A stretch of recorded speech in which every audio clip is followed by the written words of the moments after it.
Morning. आशा करती हूँ आप सब अच्छे से होंगे। तो जैसे कि आप लोगों को पता है कि प्रतिदिन हम लोग व्याकरण पढ़ते हैं, तो और व्याकरण में इसमें हम लोग का चल रहा है स्वरों का वर्गीकरण।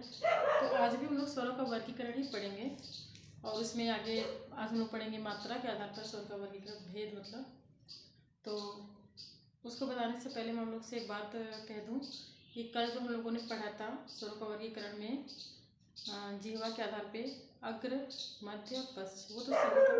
लेकिन एक मैंने आपको बताया था कि मुख के जीभ के उठने के आधार पर, तो वहाँ पे कुछ त्रुटियाँ हो गई हैं। उसके लिए आप सभी से माफ़ी चाहती हूँ।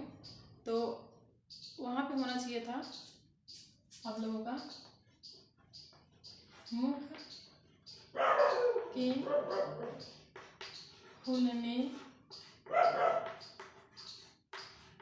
के आधार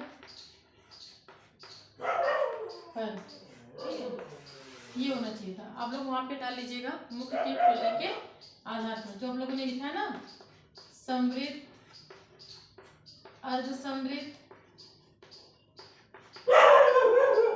समृद्ध, अर्ध समृद्ध,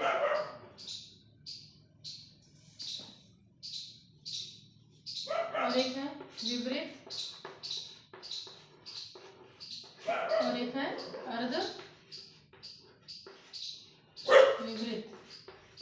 ठीक है, तो इसके ऊपर जो आप लोगों ने लिखा था जीभ के उठने के आधार पे, तो वहां पे लिख दीजिएगा मुख के खुलने के आधार पर। बस इतना ही आप लोग को बताना था कल के लिए, क्योंकि कल पे वहाँ पे थोड़ी त्रुटियाँ हो गई थी और मेरे फ्रेंड ने मुझे बताया कि वहाँ पे कुछ त्रुटियाँ हुई है। तो मुझे लगा सबसे पहले आज क्लास में जाने के बाद वहाँ पहले मैं सुधार करूँगी कि आप लोग को वहाँ पे ये चीज़ें लिखनी है। अब आगे हम लोग को लिखना है वहाँ पे स्वरों को वर्गीकरण में ही मात्रा के आधार पर, मात्रा के आधार पर।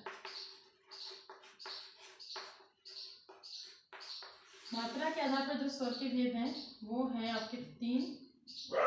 पहला है ह्रस्व, आप लोगों ने ह्रस्व तो पढ़े हैं, इसमें भी आप लोगों को पढ़ना होगा ह्रस्व स्वर। और दूसरा है दीर्घ स्वर, ठीक है, दूसरा है दीर्घ स्वर, और तीसरा है प्लुत स्वर। स्वर नहीं रहेगा प्लुत रहेगा, स्वर नहीं रहेगा, ह्रस्व दीर्घ, क्योंकि प्लुत में कोई स्वर है ही नहीं। ठीक है, तो आपका हो गया ह्रस्व में। आपका ह्रस्व को आप लोग को पता है मूल स्वर भी कहा जाता है, मैं आपको पहले भी बता दिया है। ह्रस्व को मूल स्वर भी कहते हैं। एक चीज और जानिए, ह्रस्व को सिर्फ मात्रा वाले में याद रखिएगा, एक मात्रिक भी कहते हैं। जैसा कि मात्रिक से स्पष्ट है मात्रा के आधार पर एक मात्रिक। दीर्घ को क्या कहते हैं? द्विमात्रिक। बताऊंगी क्यों कहते हैं, वो भी बताऊंगी। ठीक है, द्विमात्रिक। प्लुत को कहते हैं त्रिमात्रिक, त्रिमात्रिक। ठीक है, अब क्यों कहते हैं? जिन स्वरों के उच्चारण में एक मात्रा का समय लगता है उसे एक मात्रिक कहते हैं। क्या कहते हैं? एक मात्रिक। जैसे आपका अ, ई, उ और री, ह्रस्व स्वर, मूल स्वर, और जब मात्रा के आधार पर उसे एक मात्रिक भी कहते हैं। क्यों? क्योंकि इन स्वरों के उच्चारण में एक मात्रा का समय लगता है। द्विमात्रिक मतलब जिन स्वरों के उच्चारण में 2 मात्रा का समय लगता है, 2 मात्राओं का समय लगता है, उन्हें द्विमात्रिक कहते हैं। जैसे बड़ा आ, बड़ी ई, बड़ा उ,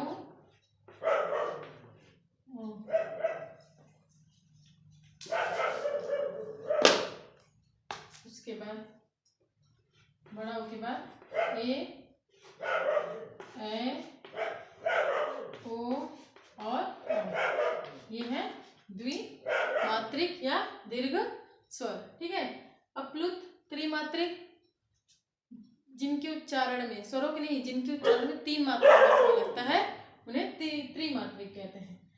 इसका कोई स्वर नहीं है इनका।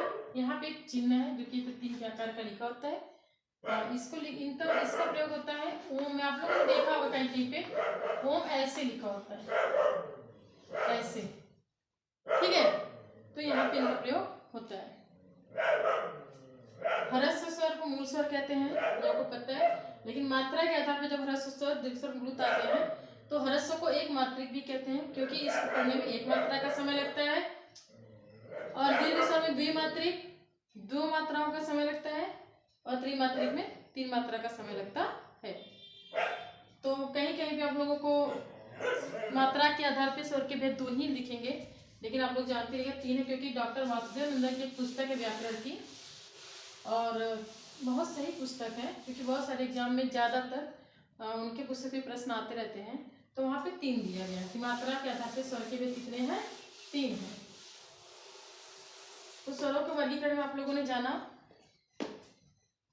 पहला क्या बताया था आप लोगों को मैंने, जिह्वा के आधार पर अग्र, मध्य, पश्च, मुख के खुलने के आधार पर समृत, अर्धसमृत, विवृत, अर्धविवृत, और मात्रा के आधार पर ह्रस्व, दीर्घ और प्लुत। ये स्वरों का वर्गीकरण जो कि आज खत्म हो गया। अब आप लोग की मैं बता दूं, हम लोग को पता है स्वरों की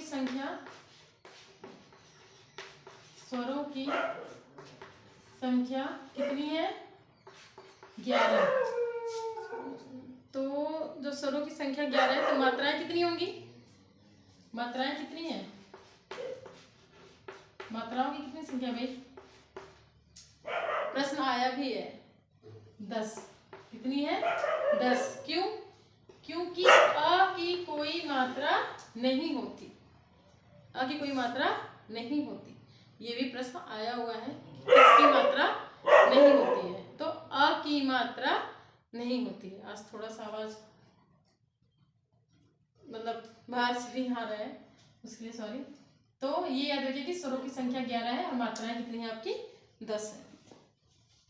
एक चीज और बताना है, हम लोग जब स्वर पढ़ते हैं तो 11 है, लेकिन हम लोग अंग और अह भी पढ़ते हैं, अंग और अह। आपको मैं बता दूं, अंग और अह ना तो स्वर है और ना ही व्यंजन है। क्यों? क्योंकि इनकी गणना स्वर में भी नहीं होती और ना ही व्यंजन में होती है। तो ये क्या है, ये अयोगवा है।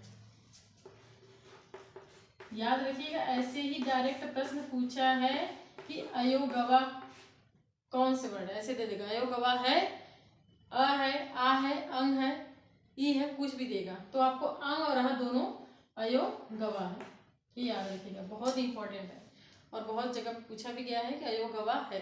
तो कौन कौन से वर्ड अयोगवा है, अंग और अह क्या है, अयोगवा। इसको याद रखिएगा, बहुत ही जरूरी है। तो अयोगवा क्या है, योग न होने पर भी जो साथ रहे, जिनका योग न होने पर भी साथ में रहे वो क्या कहलाते हैं, अयोगवा। और कौन कौन से वर्ड अयोगवा है, अंग और अह अयोगवा है।